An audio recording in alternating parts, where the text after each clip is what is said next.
लोकतांत्रिक पार्टी इस बार सरदार शहर का उपचुनाव जीतेगी। राजस्थान का जवान दोनों ही से दिल्ली और राज्य सरकार से दुखी है।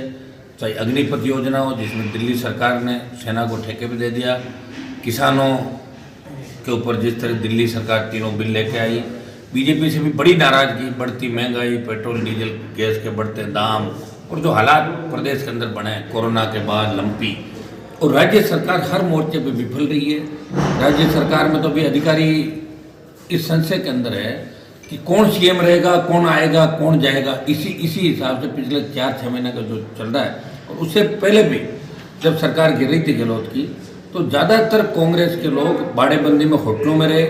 ये पहली सरकार देखी जो होटलों से ही चली, और हर विधायक अपने अपने इलाके का मुख्यमंत्री हो गया। भ्रष्टाचार के सारे रिकॉर्ड इस सरकार ने तोड़ दिए। कानून का राज नहीं रहा, थाने एम्बुलेंस से लेके हर जगह बलात्कार की घटनाएं हुई। आम आदमी दुखी पीड़ित अपराध में राजस्थान नंबर पे आ गया। नौजवान सड़कों पे है, किसान सड़कों पे है। कानून का राज राजस्थान के अंदर नहीं रहा। पुलिस का इकबाल खत्म हो गया, और कांग्रेस लड़ रही है, और पायलट सीएम बनना चाहते हैं, गहलोत सीएम रहना चाहते हैं। उनका तो इतना ही मकसद है। और बीजेपी बिना दूल्हे की बारात है। 1 दर्जन से ज़्यादा दूल्हे बीजेपी के अंदर। कौन सीएम बनेगा, कौन नहीं बनेगा, अभी कोई अता पता ही नहीं।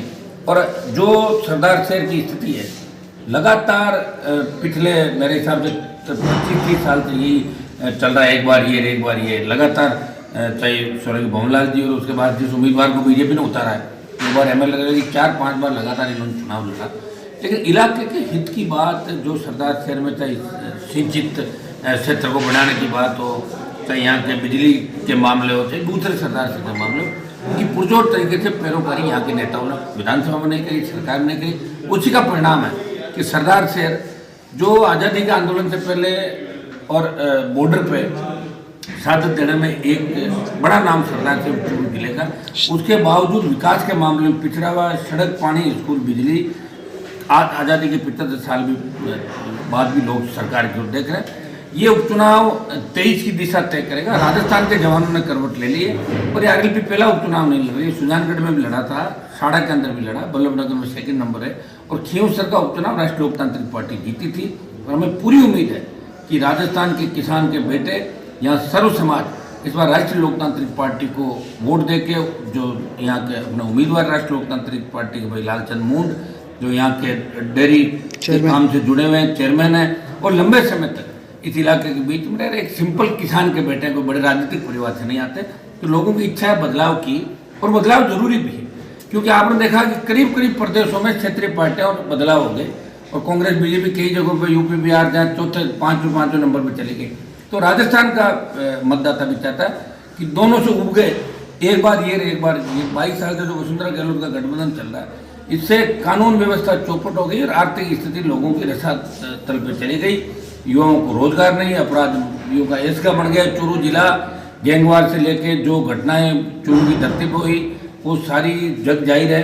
और निश्चित रूप से राष्ट्रीय लोकतांत्रिक पार्टी पे सरदार शहर के लोग भरोसा करेंगे, और 36 को हम भरोसा करके आरएलपी को मजबूत करेंगे, और राजस्थान का भविष्य ये चुनाव तय करेंगे। राजस्थान के लोगों ने ठान लिया कि 23 में राष्ट्रीय लोकतांत्रिक पार्टी के हाथ में सत्ता सौंपनी राजस्थान। सर, जाट समाज ने भी एक बैठक, सर्व समाज सरदार शहर का, और दूसरी जातियाँ भी, हमारे शेड्यूल कास्ट की, मेघवाल समाज, नाइक समाज, चाहे हमारा ब्राह्मण समाज हो, चाहे महाजन समाज हो, चाहे दूसरे समाज हो, ओबीसी, मूल ओबीसी हो, मुस्लिम हो, सब लोग ये चाहते हैं कि बदलाव होना चाहिए। और जाट समाज का चूँकि बहुत बड़ा बाहुल्य सीट है, तो कहीं न कहीं लंबे समय से उनको लग रहा है कि उनके हितों की पैरोकारी नहीं हो रही।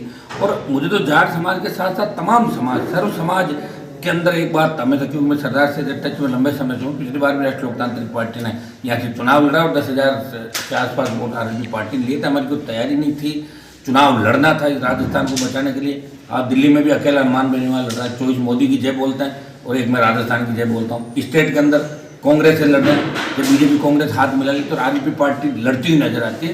तो सरदार शहर के जवान, चाहे किसी भी जाति को, एक ही बात कहता है कि हम बदलाव चाहते हैं। हनुमान जी, यहाँ पे आप मजबूती से आप आओ, आप हमारे गांव आओ, आप करो, हम बदलाव चाहते हैं। निश्चित रूप से आपको मजबूत, मुझे पूरा भरोसा है कि सरदार शहर में सर्व समाज राष्ट्रीय लोकतांत्रिक पार्टी को उम्मीदवार को जिताएंगे। ना जो चलते थे लंबे समय सब घर बैठ गए, लोगों ने उनको आखिरी वो कहते हैं ना भाई बुजुर्ग जो होता है उसको तो आखिरी थेपड़ी देते हैं, उनके परिवार घर में विदाई बाय बाय।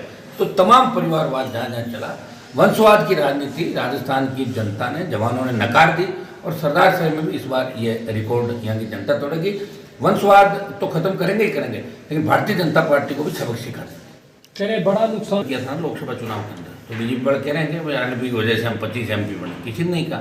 वो तो उल्टा मुझे कहते हैं कि रमान हमारी वजह से बना। तो मैं बार बार कहता हूँ कि 2.5-3 लाख वोट तुमने दिए, 30-35 लाख मैंने दिलाए तुम्हें, वापस दो, उधार है मेरे वोट तुम्हारे ऊपर। बीजेपी का तो नुकसान हो ही रहेगा, बीजेपी किसानों की पार्टी थी नहीं कभी, और बीजेपी के अंदर जो किसानों के बेटे बेटे वो डेपुटेशन में गए हुए हैं सारे के सारे, उनको कहीं ना कहीं जगह नहीं मिली होगी, नई पार्टियां नहीं थी।